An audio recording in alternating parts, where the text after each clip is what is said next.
sa aking pag-aalinlangan sa kaso ni Mr. Francis Leo Marcos. Wow, 2006 na kaso. Sabi nila, human trafficking. After 14 years, sabi nila, naglabasan daw yung mga nagko-complain. Galing, no? Pero, if you will analyze the person, Mr. Francis Leo Marcos, during the time when he is giving a good, like giving help as a good Samaritan into the starting from the optometry. Now, 2020, sabi ng NBI, maraming lumabas sa kaso ng human trafficking. Talaga lang. Dahil ba nababayaran yung mga tao? Dahil ba sa sobrang galit nyo kay Francis Leo Marcos? Hindi nyo binibigyan ng puwang para kunin ang tamang paraan upang usigin ang dapat usigin sa inyong kasong binabato kay Francis Leo Marcos. Di ba lahat ng gusto niyo pwede niyong gawin? Dahil kapag ako'y isang politika, binayaran kita, pwede na 10 o 15 babae lalabas dyan o ni-rape niyan, binayaran mo na 100,000. Ilagay niyo sa parehas ang batas. Sa akin lang pag-aanalisa, 2006, 14 years ago. Ngayon, nung naging famous si Mr. Francis Leo Marcos, binato nyo lahat ng klaseng kaso. Pinalabas nyo.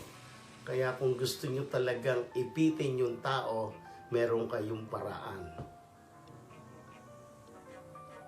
Pero kung ang kakasuhan ninyo malaking tao na kayo pwedeng subuan ng pera sa pagmumukha ninyo, madali lang gumawa din ng paraan. Pero dahil dito sa kaso ni Mr. Francis Leo Marcos, sigurado merong nasa likod niyan. Ay na, 2006, 14 years ago. Kung mga nagsasabi dyan na na-rape, meron ba kayong semen na sample na talagang ilalagay na ipapa-DNA test para malaman na si Mr. Francis Leo Marcos ang gumawa noon from 14 years ago? I don't think so. There is the statute of limitation for the time being of the case is complained. Ngayon lalabas 14 years ago dahil binayaran ninyo? Wow! Ganun ba yun? Pero kinakailangan. I would like to try to support Francis Leo Marcos to hire international lawyer so that maging parehas ang paglilitis. Dahil nakikita ko hindi kayo parehas ang batas. Dahil kung sino man ang abogado na hahawak kay Francis Leo Marcos, pwede nyo silang pigilan to fight and debate the case. Because 2006 case, that is a 14 years ago. Sasabihin nyo, ngayon lang lumabas ang mga nagko-complain. That is ridiculous. Bakit? Binayaran nyo para lumabas yung mga taong yon? At meron ba kayo? Yun ang tanong ko sa inyo.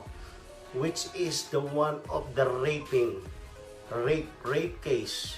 The rape case to be the evidence, the semens, to all, not the hearsay, not the words, file a case against me, your words against me. There's no case. The rape, you have to have a sample of everything, the all evidence. So we may need to hire the international lawyer para maging parehas ang laban. Hindi yung kinokondenan nyo yung mga counsel ni Mr. Francis Leo Marcos. Hindi ako nagbibintang, pero opinion ko lamang yan. Hindi ako kampi kay Francis Leo Marcos, pero kinokondenan ninyo ang malayang pagtatanggol sa taong nangangailangan ng kanyang karapatan. Binato nyo lahat ng kaso laban sa kanya from 2006, ngayon lang lalabas, mga gunggong kayo. Ang batas na inyong pinaiiral ay bayaran kayo ng mga tao sa gobyerno. Hindi ko alam kung sino mga nasa likuran ninyo. Dahil 2006, 14 years ago, I can't believe, rape case. Ilabas nyo ngayon yung lahat na balahibo, lahat ng semen, or whatsoever you can get to this person of this woman. Kung maipakita ninyo na meron DNA test into this particular case of rape for Mr. Francis Leo Marcos, I will salute you. 14 years. There is a statute of limitation. If there is no findings of evidence, if you did not caught him in the act, it's only the hearsay. Everybody can file a complaint. Dahil alam nyo na maraming pera, sasabihin nyo ninakaw, ipakita nyo yung ebidensya, maraming lumalabas, nagkakaso ng estapa, siyempre lalabas yan. Magkano bayad nila? Magkano bayad nila? Yun lang gusto kong malaman. Magkano ang bayad nila? Ha? Tsaka yung mga tao dyan, huwag ninyong kondenahin yung mga opinion ng iba. Hindi ko kayo kinokondena ang inyong mga opinion. Kung mali ang opinion nyo na yan eh. Hindi ko kayo pipigilan kay masama o mabuti ang inyong opinion. That's your opinion. This is a freedom of speech. You have the privilege. Everything you like to say, it is your privilege and it's your freedom. That's why we have a constitutional law of freedom of speech and freedom of expression. But I think, as per my analysis of this case of rape, I'm trying to support Mr. Francis Leo Marcos into this case. I would like to hire the international lawyer so that maging patas ang laban. Dito sa Amerika, patas ang laban. Diyan sa Pilipinas, bayaran. Para lang hindi nyo maipaglaban yung tamang karapatang pantao para kay Mr. Francis Leo Marcos. Litisin ninyo ng tamang pamamaraan ng paglilitis. Ipakita ninyo kung merong hibla ng buhok o merong Siemens na talagang na-rape si Mr. Francis Leo Marcos. Pero kung yan ay sabi lamang at walang ebidensya kayong naguha, that is baseless case. Kung wala kayong ebidensyang nakuha, human trafficking lumabas 14 years ago. Bakit? Magkano binayad sa kanila? Magkano?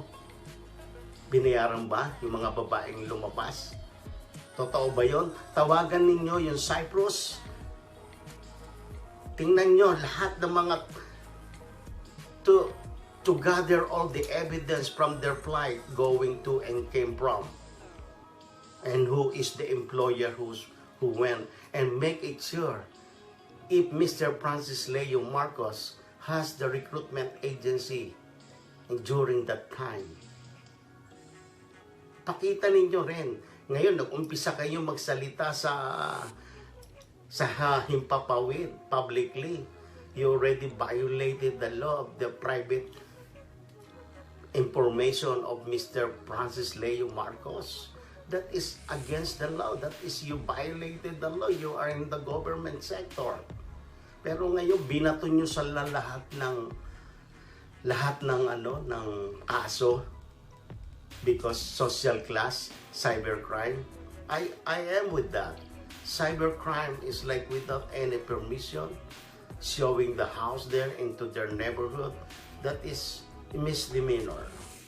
That is a misdemeanor of cybercrime. Ngayon, kung mga galit sila sa taong yan, siyempre mayayaman sila, siyempre may patong. Di ba? Ganun naman dyan sa Pilipinas eh. Patungan lang ng pera. Kung meron kang halagang pera, supalpala mo ng pera, huwag kayong tumanggi. Pilipinas yan eh. Kaya dyan ang corruption dapat mawala. Maging parehas kayo.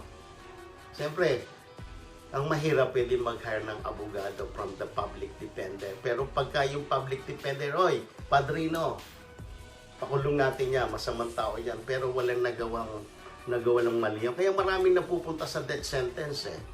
Dahil sa mga maling paglilitis na mga nasabing abogado. Kaya nga, abogado talaga, abogado has a very good higher education. But, you know, studying the law, the right can be wrong, the wrong can be right. That is the way it is. That is the way it is of the law. That is the way it is. The law can be, you know, the wrong can be right and the right can be wrong. And now, kawawang Mr. Francis Leo Marcos, yung mga counsel nila, hindi makapagsalita dahil natatakot sila, di ba? Palabasin natin ganon. This is my opinion. This is my privilege to speak what is my opinion. At kung may problema kayo sa opinion ko, so be it. Each and every one of us has an opinion to express because we are under the Constitution of freedom of speech. Ngayon, I am just expressing what is behind it. Diba? Para hindi makalabas si Mr. Francis Leo Marcos, papatungan nyo ng kaso eto, kaso niya dito, kaso niya doon. The cybercrime is only a misdemeanor unless that he killed someone. It was showed in the computer technology. It's still bailable. But now, sinasabi ninyo the estafa, pinalabas yung mga tao, litisin ninyo yung tao. Ipakita nyo lahat that the paperwork, all the information of all the findings, information. Tsaka, yung mga tao dyan, vloggers sa YouTube, huwag niyong awayin yung mga supporters ni Mr. Francis Leo Marcos dahil sila yung mga taong may puso. Huwag niyong pigilan kung anong gusto nilang gawin. Tulad dito sa mga vloggers, sasabihin ninyo, bawal yung ginagawa nila. Nobody can dictate someone to do whatever they want into the social media. As long as they're following what is the guidelines, if they don't violate the community guidelines of YouTube or the Facebook, no one, unless na may power kayo, nabayaran nyo dahil galit kayo. Yan naman ang ugaling Pilipino. Oh, inggit ako kay David eh. Oh, inggit ako sa kanya, papatay ko yan. Di ba? Ganon yan. Ganon diyan. Oh, ayaw ko yung Francis Leo Marcos mayabang. Kulong yan. Oh, magkano ba to? Bigyan kita ng 1 milyon. Ganon lang yan eh. And kung ayaw mo yung sinasabi ko, so be it. Okay? Ganon yan, wala kayong patas na laban. Sabi ko nga sa inyo, I'm not in the side of Francis Leo Marcos, pero yung ginagawa nyo sa tao, pinagpatong-patong nyo ang kaso para hindi sa makalabas. 14 years ago, sasabihin nyo may rape case. Meron ba kayong ebidensya ng Siemens? Meron ba kayong ebidensya The all evidence should be put together and go to the DNA. At kung hindi rin kayo naniniwalang Marcos yan, ipa-DNA nyo si Ferdinand Marcos or ipa-DNA ninyo si Pacifico Marcos, ipa-DNA nyo yung kanyang ina, ipa-DNA ninyo si Francis Leo Marcos. Tapos ang usapan, kung naniniwala kayo sa teknolohiya, DNA is the answer. Kung hindi kayo naniniwala Francis Leo Marcos yan. So, may kasalanan din ang batas kung bakit siya nakakuha ng pasaporte. Bakit hindi ninyo inimbestigahan nung una pa man. Saka kung meron siyang document that is processed into the judge, into the court, that he would like to change his name, that is legal. Yeah, just look on the documents. Kasi wala siyang may papakita kasi kinondemnan nyo siya eh. Kinondemn ninyo siya. Tapos, i-chismis ninyo, hindi kanya yung bahay na yun, hindi kanya yung coaching yun eh. Pakita niyo yung papeles, sinimulan na ninyo eh.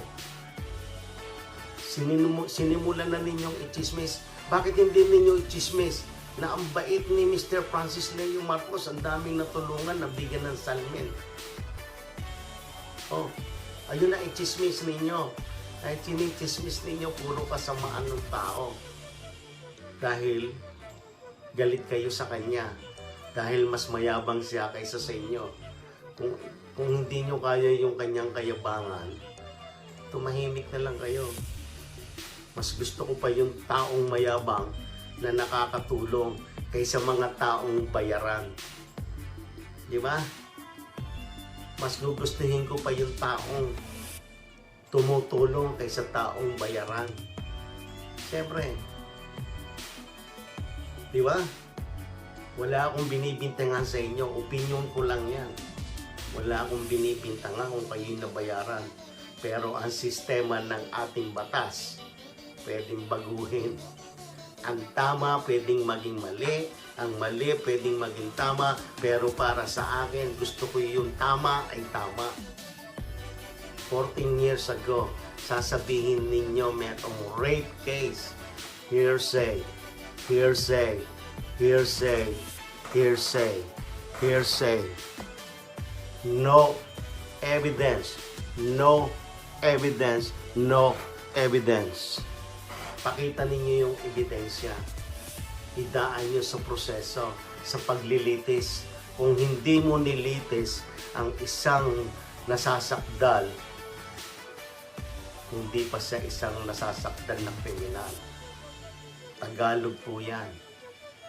Kung hindi dumaan sa paglilitis ang tao na inyong isinasakdal, hindi ko maintindihan. Kaya mas maganda nga ito kasi yung inggit, yung ego ng mga mayayaman tao kasi, mayaman sila, hindi ko alam, hindi ko sinasabi kung sino, wala akong babanggiting pangalan. Pero ito in general sa Pilipinas, kung mayaman ka, ikaw ang bida.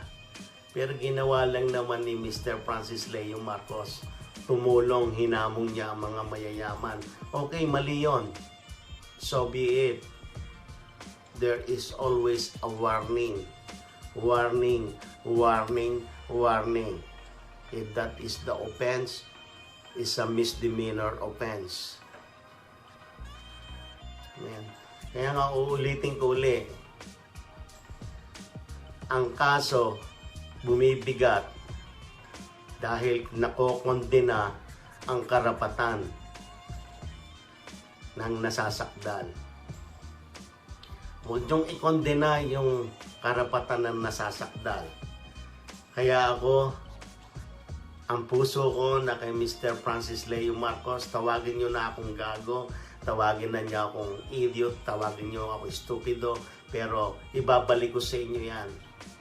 14 years ago, sasabihin niyo may rape cases. Rape cases. More than one yon. More than one. When you say rape cases. Ipakita nyo lahat, the vaginal semen of the woman, the vaginal semen. Ipa-examine ninyo kung totoong ni-rape ni Mr. Francis Leo Marcos. At kung yan ay napatunayan sa korte at mayroong verdict na siya ay convicted, maniniwala ako. Pero kung sasabihin nyo, oh, may rape case, hearsay. Huwag naman kayong maging demonyo sa batas. Maging parehas kayo.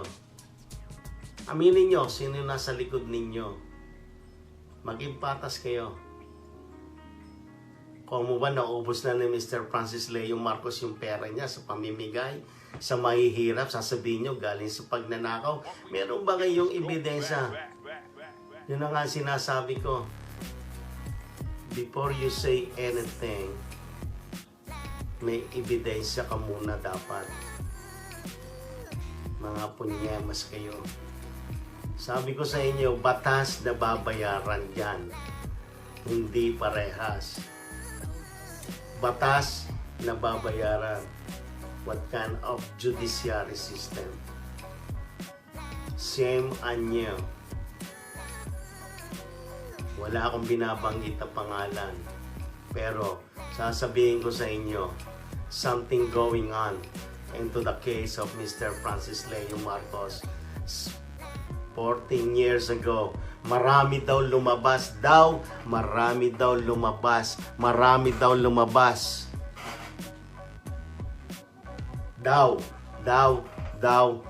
It meant to say, salita nila. Ipakita lahat ang ebidensya at litisin yung tao. Bigyan siya ng karapatan. Yung kanyang manananggol. Ako naman natatawa sa mga tagapagtanggol ni Mr. Francis Leo Marcos. Takot ba kayo? Takot ba kayo sa kalaban ni Mr. Francis Leo Marcos?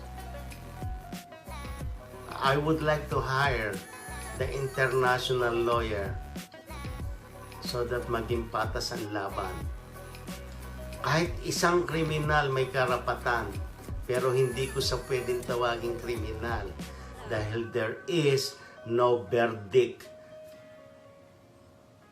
from the jury or from the process of the trial. You cannot convict the person hearsay.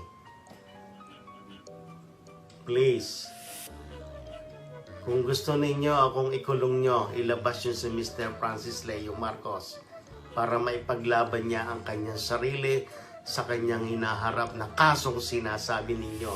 Ikulong ninyo ako. Ako ang papalit dyan sa NBI. At sasagutin ko lahat ng inyong mga katanungan. Kung ano man ang gusto nyong itanong by law in each every category of law. I will answer you each every question you may have. Aminin ninyo, 14 years ago, hindi nyo inabala ang tao. Pero ngayon, nung siya ay nagkameron ng 1 million followers, saka kayo lumabas. Oh my God! Magkano binayad? No! Lumabas. Oh my God! Magkano ang binayad sa mga lumabas? May rate daw. May estapa daw.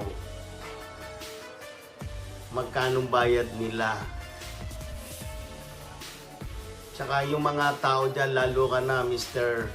DJ News, wala akong pakialam sa iyo dyan sa Canada. Huwag mong pipigilan ang mga vloggers ni Francis Leo Marcos. Kahit sino sa inyo, wala kayong karapatan